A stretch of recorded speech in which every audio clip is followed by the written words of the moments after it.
Have you ever wondered how a massive skyscraper can survive a powerful earthquake? You'd think it's all about making it super strong, right? Just pure brute force. But the real secret, well, it's actually more like a carefully choreographed dance. Let's get into it.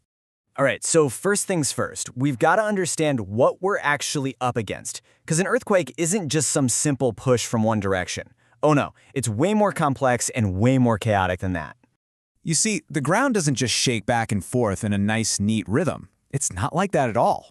It's more like chaotic noise, a total storm of vibrations hitting the building from literally every direction, with all sorts of different frequencies all happening at the exact same time. So that leads to a really interesting question, right? Why does one building crumble while another one, right next door, stands tall through the same exact quake?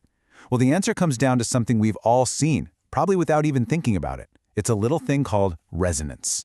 You know, you don't need one huge shove to get it going. It's all about those small, perfectly timed pushes. That's what sends the SWIN flying higher and higher. And believe it or not, that exact same idea applies to these huge, massive buildings during a quake. Yeah, an earthquake's vibrations can do the exact same thing. See, every single building has its own natural rhythm, its own unique frequency. And if the earthquake's vibrations just so happen to match that frequency, well, that's when things get really dangerous. The shaking gets amplified like crazy, and that can lead to total, catastrophic failure.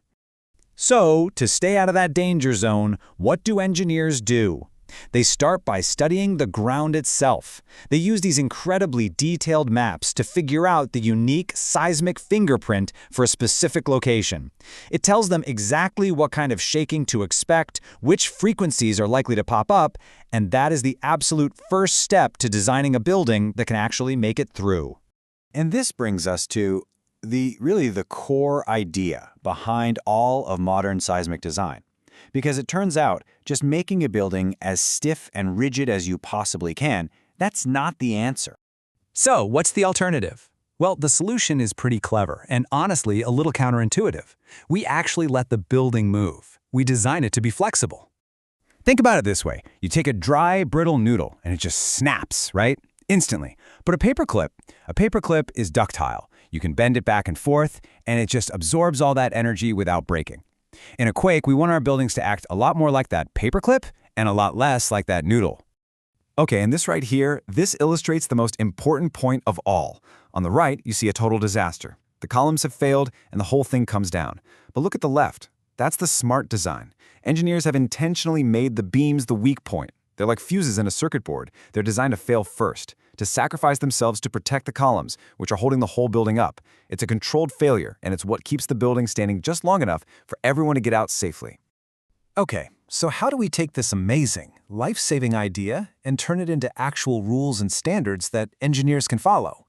Let's take a look. Right, so not all buildings are treated the same, and they shouldn't be. Look at this table. A hospital, for example, is what we call a Class 4 structure. That means it has to be designed to survive a really violent earthquake, something so rare it's only expected to happen like once every 2,000 years. Why? Because you absolutely need that hospital to be up and running right after a disaster hits. And this really breaks down the two main goals of seismic design. For the smaller, more common quakes a building might experience, the idea is pretty simple. Limit the damage, protect the investment. You want the building to be usable afterward. But for that huge, rare, once-in-a-lifetime quake, there's only one goal: prevent collapse. At that point, it's all about protecting human lives. Nothing else matters. This quote really just nails it. This is the heart of what's called capacity design. It's all about creating a planned hierarchy of strength. You're basically telling the building where it's allowed to fail. You make sure the damage goes to the beams, which you can repair, while the columns, the legs of the building, stay strong and keep the whole thing from coming down. So, that's the theory. But how does all of this actually translate into the real world of steel and concrete? What does this dance look like when you get right up close? Well, it looks like this.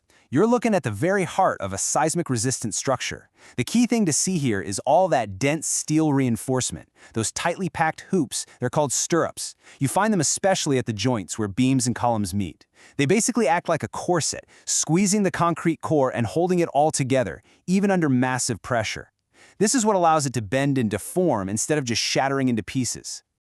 So you can pretty much boil the whole process down to this three-step plan, this hierarchy of resistance. Step 1, you design the beams to be your predictable weak link. Step 2, you make absolutely sure the columns are way stronger than the beams they're holding up. And finally, step 3, you add all that detailed reinforcement so the whole thing can bend and move in a controlled way. That's it. That's how you teach a building to handle an earthquake's energy without falling apart. So at the end of the day, here's the most important thing to remember. The goal isn't to have a building that's completely undamaged. The goal is to have a building that is still standing. Seismic design isn't about fighting an earthquake head-on. It's about being smart enough to yield to its incredible power. It's this amazing dance between strength and flexibility, and it's all designed for one reason: to protect what matters most, people's lives.